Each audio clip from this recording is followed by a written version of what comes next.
ಮಾನ್ಯ ವಿಶ್ವನಾಥ್ರವರು ಯಲಹಂಕ ಜನಪ್ರಿಯ ಶಾಸಕರು ನನಗೆ ಮೊದಲಿಂದ ಕೂಡ ಸ್ನೇಹಿತರು.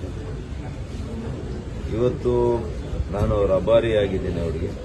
ಇವತ್ತು ನಮ್ಮ ರಾಜ್ಯದ ಪ್ರಭಾರಿಗಳು ರಾಧಾ ಮೋಹನ್ ದಾಸ್ ಅಗರ್ವಾಲ್ ಜಿಯವರು ನನ್ನ ಜೊತೆಲಿ ಬಂದಿದ್ದರು. ನಮ್ಮಿಬ್ಬರಿಗೂ ಕೂಡ ಇವತ್ತು ತಿಂಡಿಗೆ ಆಹ್ವಾನವನ್ನು ಕೊಟ್ಟಿದ್ರು ಅವ್ರ ಮನೆಗೆ ಸ್ವಗೃಹದಲ್ಲಿ. ನಾವಿಬ್ಬರೂ ಕೂಡ ಬಂದಿದ್ವಿ. ಬಹಳ ಒಳ್ಳೆಯ ಆತಿಥ್ಯವನ್ನು ನಮಗೆ ನೀಡಿದ್ದಾರೆ ಮತ್ತು ಒಂದು ಭರವಸೆಯನ್ನು ಕೊಟ್ಟಿದ್ದಾರೆ. ನಾನು ನನ್ನ ಚುನಾವಣೆ ಹೇಗೆ ಮಾಡ್ತೇನೆ ಅದೇ ರೀತಿಯೇ ನಾನು ಚುನಾವಣೆ ಮಾಡ್ತೇನೆ. ನಾನು ಬಹಳ ಯಲಹಂಕದಲ್ಲೇ ತೊಡಗಿಸ್ಕೊಂಡು ಹೆಚ್ಚಾಗಿ ನಾನು ಮತ್ತು ನಮ್ಮ ಎಲ್ಲ ಮುಖಂಡರುಗಳು ಶಕ್ತಿ ಮೀರಿ ಪ್ರಯತ್ನ ಮಾಡಿ ಅತಿ ಹೆಚ್ಚು ಮತಗಳನ್ನು ಕೊಡಿಸಲಿಕ್ಕೆ ಪ್ರಾಮಾಣಿಕ ಪ್ರಯತ್ನ ಮಾಡ್ತೀನಿ ಅಂತ ಹೇಳಿದ್ದಾರೆ. ನಾನು ಕೂಡ ಅವರ ವಿಶ್ವಾಸಕ್ಕೆ ಎಂದೂ ಕೂಡ ಧಕ್ಕೆ ತರುವಂಥ ಕೆಲಸ ನಾನು ಮಾಡಲಿಲ್ಲ. ಹಾಗಾಗಿ ಅವರ ಕಾರ್ಯಕರ್ತರು, ಅವರ ಮುಖಂಡರು, ನಮ್ಮ ಯಲಹಂಕ ನಮ್ಮ ಪಕ್ಷದ ಎಲ್ಲ ಮುಖಂಡರನ್ನು ನಾನು ಅತ್ಯಂತ ಪ್ರೀತಿಯಿಂದ, ವಿಶ್ವಾಸದಿಂದ, ನಂಬಿಕೆಯಿಂದ ನಡೆಸಿಕೊಳ್ಳುವಂಥ ಪ್ರಾಮಾಣಿಕ ಪ್ರಯತ್ನ ನಾನು ಮಾಡ್ತೇನೆ ಅಂತ ಅವ್ರಿಗೂ ಕೂಡ ಹೇಳಿದ್ದೇನೆ. ಮತ್ತು ನಾಳೆ 3ನೇ ಸೆಟ್ಟು ನಾನು ನಾಮಿನೇಷನ್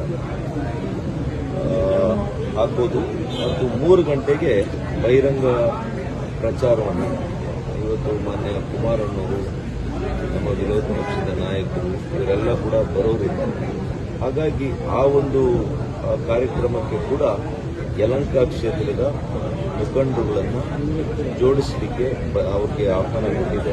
ನಾವು ಕೂಡ ಬಂದು ಈ ಕಾರ್ಯಕ್ರಮವನ್ನು ಯಶಸ್ವಿ ಮಾಡಬೇಕು ಅಂತೇಳಿ ಅವರಿಗೆಲ್ಲರಿಗೂ ಕೂಡ ಮನವಿ ಮಾಡಿದ್ದೇನೆ.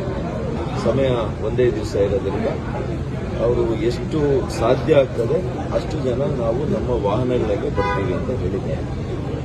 ಇಷ್ಟು ವಿಷಯ ಆಗಿದೆ. ಇವತ್ತು ಮಾನ್ಯ ವಿಶ್ವನಾಥ್ರವರು ಈ ಚುನಾವಣೆಯಲ್ಲಿ ಮಾನ್ಯ ಮೋದಿಯವರನ್ನು ಗೆಲ್ಲಿಸಲಿಕ್ಕೆ ಮತ್ತೆ 3ನೇ ಅವಧಿಗೆ ನಮ್ಮ ಪ್ರಧಾನಮಂತ್ರಿಗಳನ್ನು ಪ್ರಧಾನಿಯಾಗಿ ನೋಡಲಿಕ್ಕೆ ಅವರು ಪ್ರಾಮಾಣಿಕ ಪ್ರಯತ್ನ ಮಾಡ್ತಾರೆ. ಅದರಲ್ಲಿ ಯಾವುದೇ ಶಂಕೆ ಇಲ್ಲ ನನಗೆ. ಇವತ್ತು ಒಂದು ದೊಡ್ಡ ಬಲ ಬಂದಿದೆ ನಮಗೆ 8 ಕ್ಷೇತ್ರಗಳಲ್ಲಿ. ಇವತ್ತು 8ನೇ ಕ್ಷೇತ್ರ. ಇವತ್ತು ನಾವಿಲ್ಲಿ ಬಂದು ಪ್ರಮುಖ ಮುಖಂಡರ ಜೊತೆ ಮಾತನಾಡಿದ ಮೇಲೆ 8 ಕ್ಷೇತ್ರಗಳ ಎಲ್ಲ ಕ್ಷೇತ್ರಗಳನ್ನು ಮುಖಂಡರುಗಳನ್ನು ಭೇಟಿಯಾದ ಮತ್ತಷ್ಟು ವಿಶ್ವಾಸ ಹೆಚ್ಚಾಗಿದೆ. ಖಂಡಿತ ನಾಳೆ 3ನೇ ಏನು ನಾಮಿನೇಷನ್ ಅನ್ನು ನಾನು ಮಾಡ್ತಾ ಇದ್ದೇನೆ. ಮಾನ್ಯ ವಿಶ್ವನಾಥ್ರವರು 100ಕ್ಕೆ 100 ನಮ್ಮ ಜೊತೆಲಿ ಬರ್ತಾರೆ.